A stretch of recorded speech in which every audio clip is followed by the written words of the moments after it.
नमस्कार, मेरा नाम मयंक गौड़ है और आपका बहुत बहुत स्वागत है लाइव हिंदुस्तान के न्यूज रूम में। अमेरिका और ईरान के बीच जहां एक तरफ ओमान में वार्ता के दूसरे चरण की जो है वो इंतजार हो रहा है, तो दूसरी तरफ अमेरिका अपनी मैक्सिमम प्रेशर नीति का इस्तेमाल कर रहा है। और इसी मैक्सिमम प्रेशर नीति का इस्तेमाल करते हुए अमेरिका ने अपना सबसे बड़ा विमान वाहक युद्धपोत या फिर कहें दुनिया का सबसे बड़ा विमान वाहक युद्धपोत यूएसएस गेराल्ड को ईरान की तरफ रवाना कर दिया है। अब ऐसी क्या जरूरत पड़ी है ईरान को, माफ कीजिएगा, ईरान के खिलाफ ऐसा इस्तेमाल करने की अमेरिका को कि उसको दो विमान वाहक युद्धपोतों का सहारा लेना पड़ रहा है।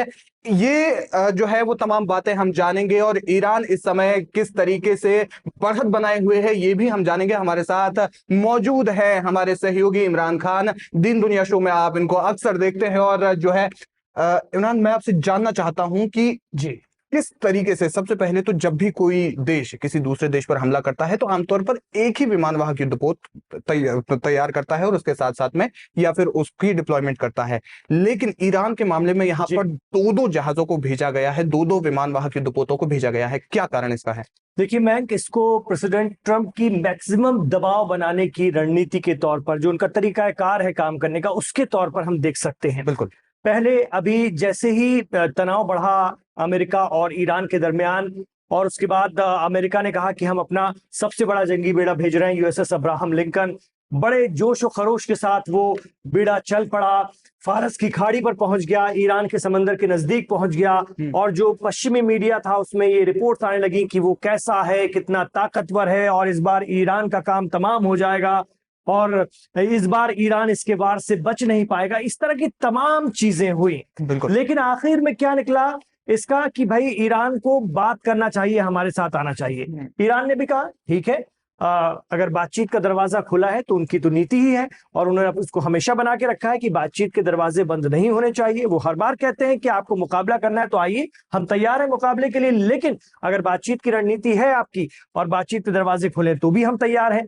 तो जो आपने जिक्र किया कि इतना बड़ा जंगी बेड़ा पहले आया था और अब दूसरा आ रहा है, तो ये उसी दबाव बनाने की रणनीति का दूसरा हिस्सा हो सकता है। एक तरह से आपने दबाव बनाया तो ईरान को बातचीत की टेबल पर ले आए, जैसा कि आप दावा करते हैं।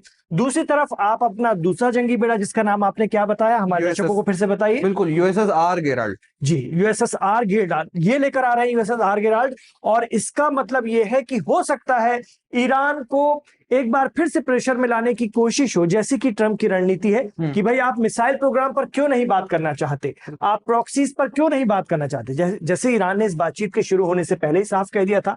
अमेरिका ने 4 शर्तें रखी थी, ईरान ने कहा कि हम आपकी एक भी शर्त नहीं मानेंगे, एक सूत्री कार्यक्रम पे बात होगी और वो है हमारा न्यूक्लियर प्रोग्राम। उसमें भी हम देखेंगे कि कितने स्तर तक, किस सीमा तक हम उसको कम कर सकते हैं, बैलेंस कर सकते हैं, वो बातचीत में तय होगा। इसके अलावा आज भी वो यही बात कह रहे हैं, उनके फॉरेन मिनिस्टर ने फिर दोहराया है कि कोई भी ऐसी बात जिसको हम नहीं चाहते या शुरू से हम इनकार करते रहे उस पर नहीं हम बात करेंगे, आपको जो करना है कर लीजिए। तो हो सकता है दूसरा जंगी बेड़ा इसी की एक बानगी हो, ताकि बाद में प्रेसिडेंट ट्रंप को एक कहने का मौका मिल जाए कि देखिए हमने ईरान को फिर से, अगर कोई और शर्त पे बातचीत के लिए, देखिए कूटनीति में क्या होता है, दोनों पक्ष अपनी अपनी बातें रखते हैं और उसको एक दूसरे को प्रेशर में लाने की कोशिश करते हैं, फिर बाकी पार्टीज भी उसमें इन्वॉल्व रहती हैं, वो समझाती हैं। तो हो सकता है आगे चलकर ईरान किसी एक आध और शर्त पर बात करने को तैयार हो जाए, तो प्रेसिडेंट ट्रंप को कहने के लिए, दुनिया को बताने के लिए हो जाएगा कि देखिए हमने जब दूसरी ताकत, क्योंकि उन्हें भी अपने देश की जनता को और दुनिया को जवाब देना है। अमेरिका बड़ी ताकत है, सबसे बड़ी दिक्कत बड़ी ताकत के साथ ये होती है कि अगर वो कहीं भी कमजोर पड़ता दिखेगा तो दुनिया में उसकी थू थू हो जानी है। ईरान के साथ ऐसी कोई बात नहीं है, वो जब ललकार रहा है तो ललकार रहा है। अगर उसको मार भी खानी होगी, अमेरिका के हमले झेलने होंगे तो वो झेलेगा, लेकिन अगर उसने पलटकर 2-3 बार जोरदार मार दिया तो अमेरिका का जो नुकसान होगा या जो उसकी दुनिया भर में जो उसकी इमेज खराब होगी, उसको पाटना बड़ा मुश्किल हो जाएगा। जैसा हमने इस्राइल के साथ भी देखा था। जी जी बिल्कुल, इस्राइल की भी तो यही थी ना कि इस्राइल के पास ऐसी ताकत है।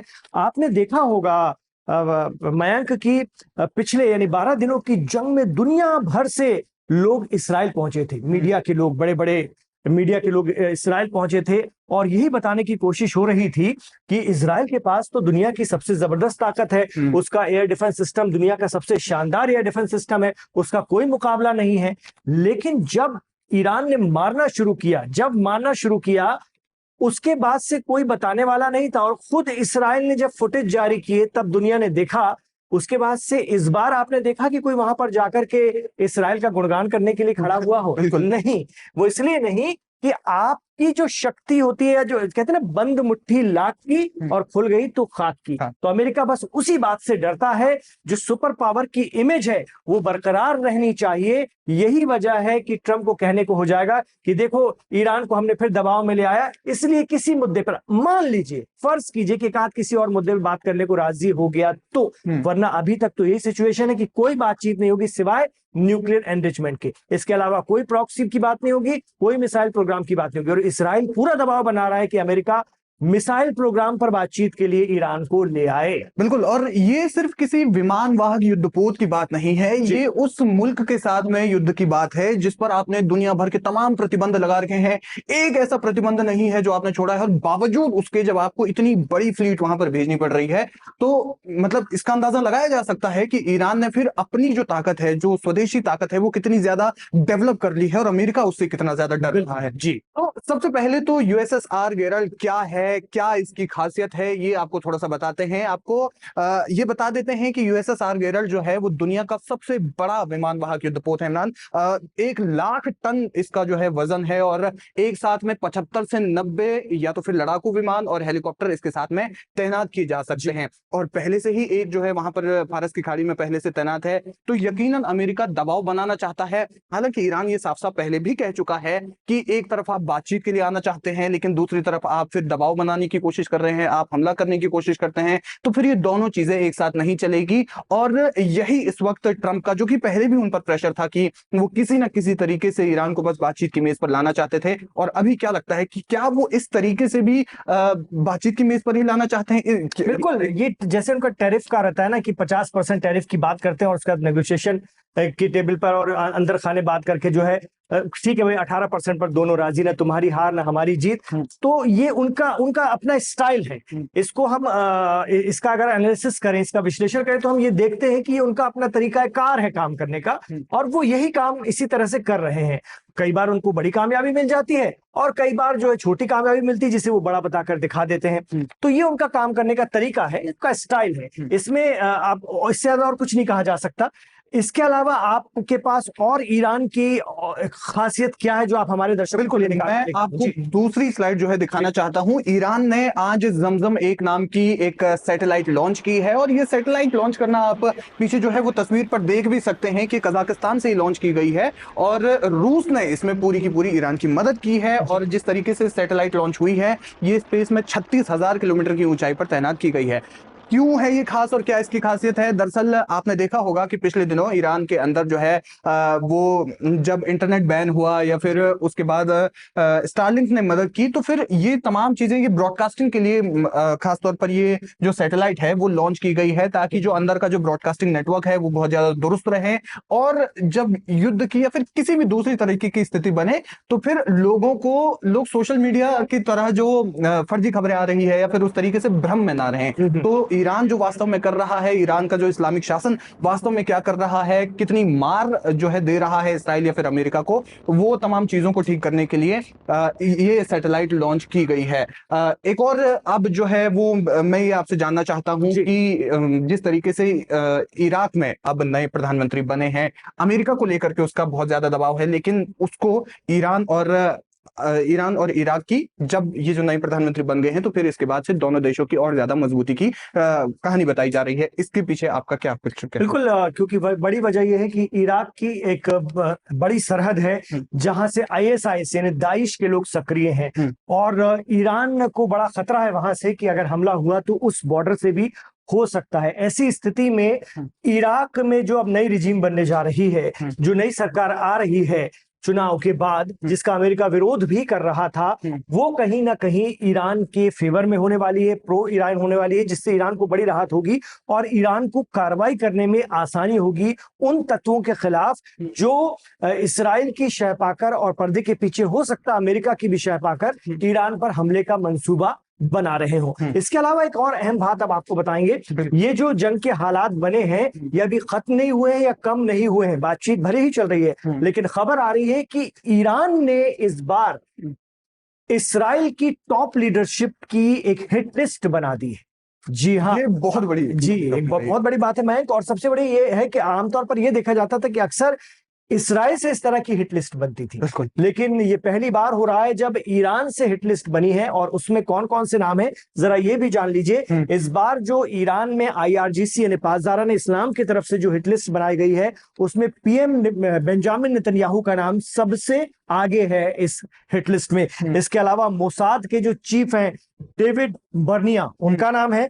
डिफेंस मिनिस्टर जो इसराइल के हैं इसराइल कॉट्स, उनका नाम है इस लिस्ट में शामिल। IDF चीफ ईएल जमीर का नाम शामिल है।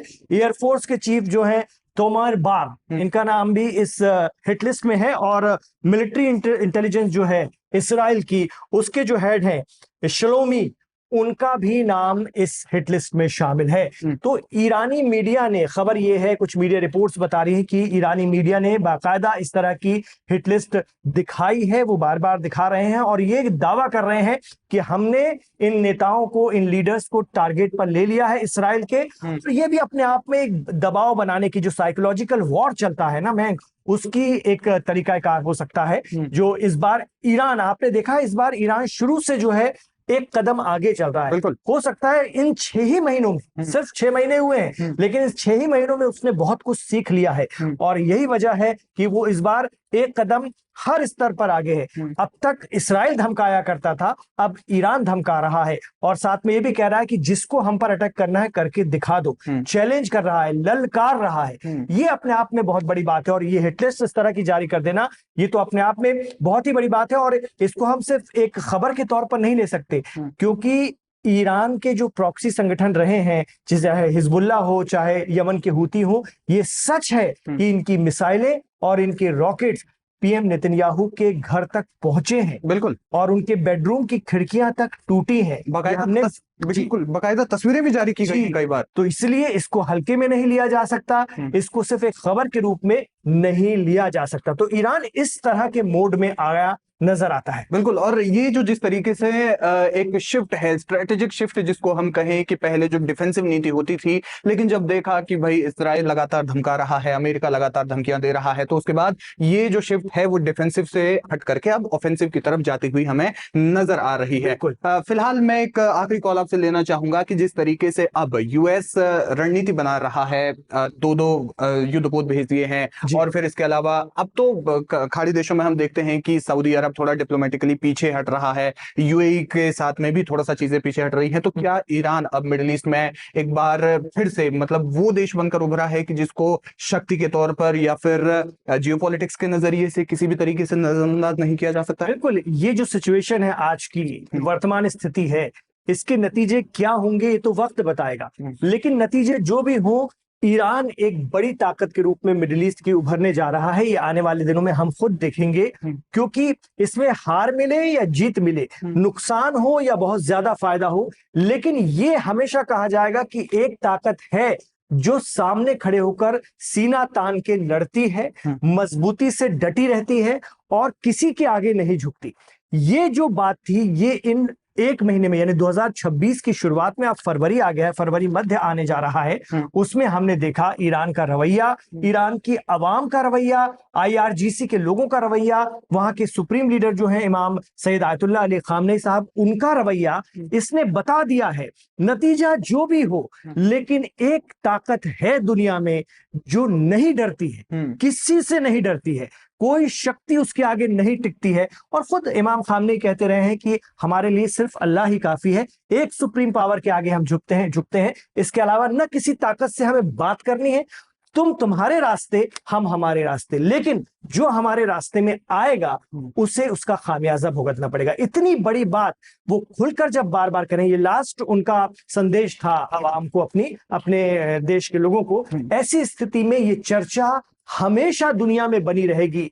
इन हालात का जो भी नतीजा निकले, कल हमला हो जाए, हो सकता है ईरान को बड़ा नुकसान हो जाए, हो सकता है इजराइल को बड़ा नुकसान हो जाए, हो सकता है कि अमेरिका को अपने बेसिस संभालते न बने, कुछ भी हो सकता है, लेकिन यह हमेशा कहा जाएगा कि एक देश ऐसा था जो डटा, लड़ा और बेखौफ रहा। बिल्कुल बिल्कुल, और यही बात उन्होंने 22 बहमन के मौके पर जिस तरीके से करोड़ों लोग ईरान की सड़कों पर उतरे, अपने जो शासन है उसके प्रति जिस तरीके से उन्होंने सम्मान दिखाया, और उसके बाद सुप्रीम लीडर खामनेई साहब ने भी ये बात कही कि उन्होंने धन्यवाद तो दिया ही दिया, साथ ही साथ उन्होंने ये भी कहा कि जिस तरीके से आप लोग एक साथ मिलकर के रहे तो एकता से दुश्मन के जो इरादे हैं वो जाहिर तौर पर पस्त जरूर हो गए होंगे। बहरहाल हमें दीजिए इजाजत, मेरा नाम मयंक गौड़ है और हमारे साथ बहुत बहुत शुक्रिया इमरान जुड़ने के लिए और दर्शकों तक ये बेहतरीन जानकारी पहुंचाने के लिए।